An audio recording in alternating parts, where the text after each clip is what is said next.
اعوذ باللہ من الشیطان اللعین الرجیم بسم اللہ الرحمن الرحیم اللہم صلی علی محمد و آل محمد وعجل فرجہم۔ بعض مومنین اہل سنت کی اتباع میں یہ سوال کرتے ہیں کہ جناب فاطمہ زہرا سلام اللہ علیہا پر ہونے والے مظالم اور جو واقعات بعد ان پیغمبر پیش آئے، یہ سب کے سب وہ واقعات ہیں کہ جن کا تعلق تاریخ سے ہے اور ہمیں ان کا عقیدے سے کوئی تعلق نہیں ہے۔ ہمیں نہیں چاہیے کہ ہم ان واقعات و حوادث کا ذکر کر آپس میں اختلاف کریں۔ تو آج ہم اسی مسئلے کو حل کرنے کے لیے تشریف فرما ہیں کہ کیا واقعی بعد پیغمبر ہونے والے مظالم، بعد پیغمبر ہونے والے واقعات، ان کا تعلق صرف اور صرف تاریخ سے ہے؟ یہ تاریخی واقعات ہیں کہ جو گزر گئے، بس گزر گئے، اور ان کا عقیدے سے کوئی ربط نہیں ہے؟ تو اس کا جو سب سے صریح جواب ہے، سب سے واضح جواب ہے، وہ یہ کہ نہیں، یہ واقعات، ان حادثات کا تعلق صرف اور صرف تاریخ سے نہیں ہے، بلکہ ان کا ایک خاص ربط ہے انسان کے عقیدے سے، اور وہ عقیدہ ہے عقیدہ امامت کہ جو اصول دین میں سے ہے۔ تو یقیناً جب ان واقعات کا تعلق اصول دین سے ہوا تو یہ ہمارے عقیدے سے اس کا تعلق ہے۔ وہ کیسے؟ وہ یہ کہ اگر آپ بعد پیغمبر پیش آنے والے واقعات و حوادث کا مطالعہ کریں تو جو سب سے کم ترین چیز ہمیں حاصل ہونے والی ہے ان واقعات کو پڑھنے کے بعد، وہ یہ کہ بعد پیغمبر امت نے جناب زہرا اور مولائے کائنات پر ظلم کیا، یعنی بعد پیغمبر علی و زہرا مظلوم ہیں، اور جن لوگوں نے ان پر ظلم کیا وہ سب کے سب ظالم ہیں۔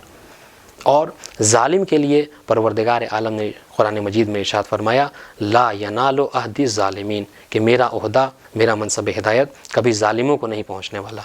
تو اگر بعد پیغمبر جو لوگ دعوی خلافت کر رہے ہیں، جو لوگ دعوی امامت کر رہے ہیں، جو لوگ پیغمبر کی جانشینی کا دعویٰ کر رہے ہیں، اگر وہ سب کے سب ظالم ہیں تو یقیناً وہ نبی کے جانشین نہیں ہو سکتے، وہ خلافت کے دعوے دار اور خلافت کے حقدار نہیں ہو سکتے۔ کیوں؟ اس لیے کہ انہوں نے ظلم کیا ہے، اور مظلوم جناب زہرا ہیں، مظلوم مولائے کائنات ہیں۔ تو اس سے یہ صاف سمجھ میں آتا ہے کہ ان واقعات کا ربط عقیدہ امامت و خلافت سے ہے کہ جس کا تعلق عقیدے سے ہے۔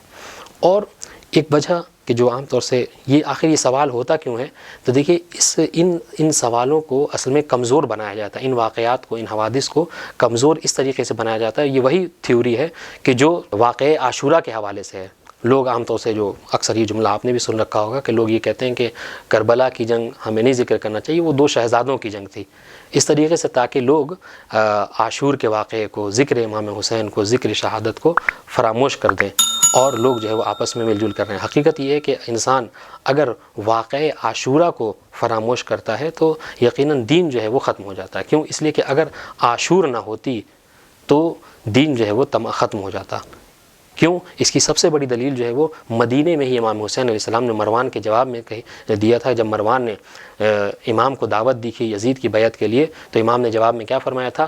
انا للہ و انا الیہ راجعون وعلی الاسلام السلام اذ بلیت الامت برائن مثل یزید۔ انا للہ پڑھا، دیکھیں ہم عام طور سے جب کبھی خبر غم، کسی کی موت کی خبر سنتے ہیں تو انا للہ پڑھتے ہیں، اور جیسے ہی امام حسین نے یہ خبر سنی کہ امت مسلمہ کا حاکم یزید بننے والا ہے، فوراً امام نے انا للہ پڑھا، اور اس کے بعد جملہ کہا کہ ایسے اسلام پر فاتحہ پڑھ دینا چاہیے، ایسے اسلام پر سلام ہو کہ جس اسلام کا حاکم یزید جیسا فاسق و فاجر ہو۔